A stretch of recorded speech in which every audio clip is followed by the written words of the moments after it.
YouTube, Dawson Rider here with my review of the GabuGabuCaliber from Power Rangers Dino Force Brave. I might have said that wrong. Basically, all their names are just like adding another Gabu in front of the name. But this is the GabuGaburicaliber. I believe that's how you still pronounce it. I'm just a pronunciation mess when we think about it. But it's the main sword that we have from Kyoryuger, except this is the one for Dino Force Brave, the Korean sequel to Kyoryuger that uses the Power Rangers name, if you're not familiar with it. So yeah, it's basically the same thing with a repaint and very slightly different sounds. Mainly it's just someone redoing it. They're going to be releasing, I forgot to mention this, premium versions for a lot of this stuff in Japan from the premium Bandai shop you can get, and I believe the original actor, who's also the actor for original Kyoryu Purple, Kyoryu Violet, sorry, is actually recording it.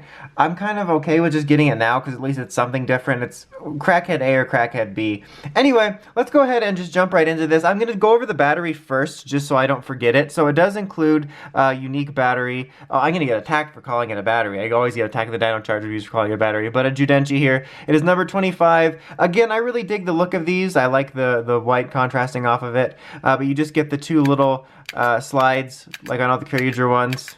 Brave in and out, and it's a pre-suku. That's exactly how you pronounce it. But so let's go ahead and take a look at its noises in the GabuGaburevolver. This should be on. Yes. Yes, it is. Let's not get it. There we go. Exactly how I pronounced it. So.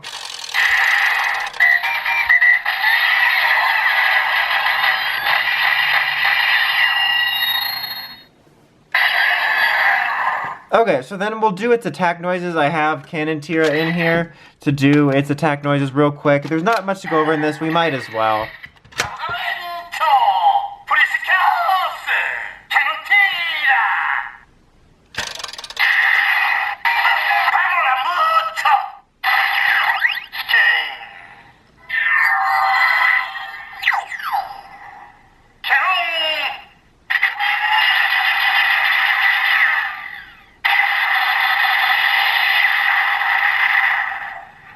And then just for fun in quotation marks, we'll swap them around so you can get the non-excited version.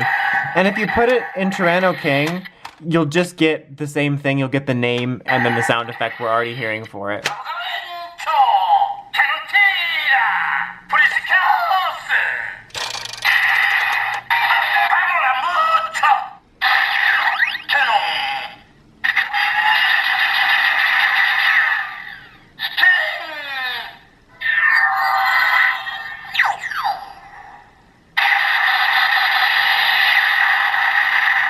So those second noises you heard of it saying its name and then the sound effect is exactly what you'll get if you put it in the mecha. Anyway, so this is pretty basic. Just like if you're familiar with the original, the main draw of this thing was the look of it and getting it to combine with the GabuGaburevolver, as on its own it didn't do too much. As for its super American patriotic looking form, I do like the color scheme. It's really weird, this color scheme for me, because part of me really likes it, but there's just something about the mix that throws me off a little bit, that prevents me from really like going all in on liking it. But I do like the look of it. I think the white and the blue really play off each other, and the red, and it's kind of funny. Specifically, this one doesn't have really hardly any black on it, little bits here. But like in the GabuGaburevolver review, I commented on why they had so many, and then I realized it was the core 3 colors. Just for a quick comparison, as the review's namesake, here's the original version. I think in some ways I do prefer it to the original version, just because this one was so basic. I mean, it was fine. I did like it, and I liked the way it combined with the other one, or the GabuGaburevolver, excuse me, and it looked good like that. But like this on its own is pretty basic. Look how used mine is. But yeah, I do kind of prefer it. And like I said, the sounds are going to be really not that different. This one doesn't include anything extra, you know, like that they tried to improve on it or anything like that. But so, is it already on? Yes. Spoiler alert, the on-off switch is right here, and it actually does have batteries in it. It's just a pull tab, which is refreshing. That you very rarely get that. So turn it on, you'll get a little light in the eye. So you already heard the slashing noises. And you can do it as rapid as you want. And you got the pump action here, which doesn't do anything when you have no battery in it. But this is literally all it does if you don't have a battery in it. Now, if you pull this down, you get those sort of activation noises, and then you can put a Zyudenchi in there. It doesn't have a reader, it doesn't matter what you put in it. You could make one out of paper mache if it's sturdy enough, and it would still maybe read it, but... And after you do that, it doesn't change these sounds, which has always been kind of disappointing, but you can now do this.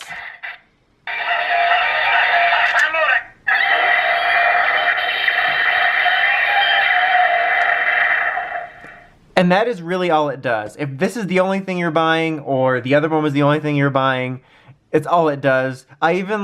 I was going over it and I'm like, this is all I remember it doing, and I even went back and watched my old review. I'm like, yep, that's all it does. I mean, the only slight differences are in the slight changes in the voice and the Gabu Gabu whatever, but it doesn't matter how many times you do that.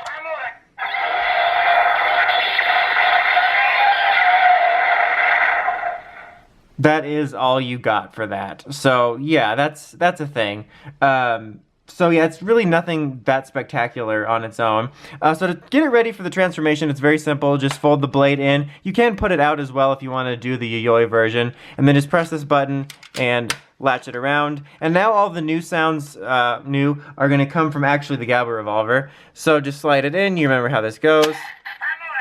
So there you go, and there is a look at it, and I think it looks pretty awesome. I think I've always loved this weapon. This changer has always been one of my favorites, and then the fact that it combines to form this awesome looking cannon has always been awesome, and I think this flows together really nicely. It's got this nice mix of like the sleekness of the black and white combo, and just anything that usually like the white color brings to things like this, but also has a lot of personality, which is very Kyoryuger. So I really like it quite a bit. There is just a little bit something busy about it that holds it back from being an absolute favorite, but I still do dig it, and it is neat to have this.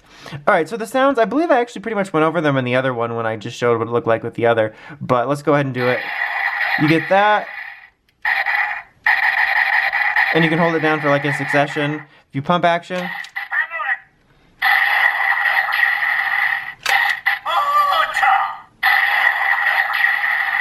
And that is pretty much all it does. Now, there is one other thing that I wanted to show. I don't have the regular GabuRevolver here, but I thought it would be cool to show this thing off with the GabuGaburicaliber, given the blue color scheme, and see how that looks. Okay, so we'll just go ahead and take this off. You just press these buttons, and I'm gonna need to yank it differently. There we go, that sounded weird. But yeah, you'll get those little detachment noises. So we'll set that aside. And here's the GabuGaburicaliber. It's not on, so that's why you're not getting any noises. So yeah, I thought that would be kind of neat to show. And that actually looks pretty cool. It definitely looks a little bit more separated than I would think, but given some of the similar colors used, I thought it was actually a pretty neat combo going there for it.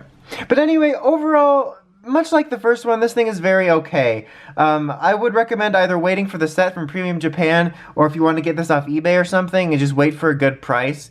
Because the only reason, very similar to the original release, that it's worth it is for the cannon mode, just for the look. But in terms of sound, it's definitely not that worth it, just to pick up on its own outside of looks. So anyway, that's about it. Until next time, don't forget to like, comment, subscribe. Until next time, Dawson Rider, signing out.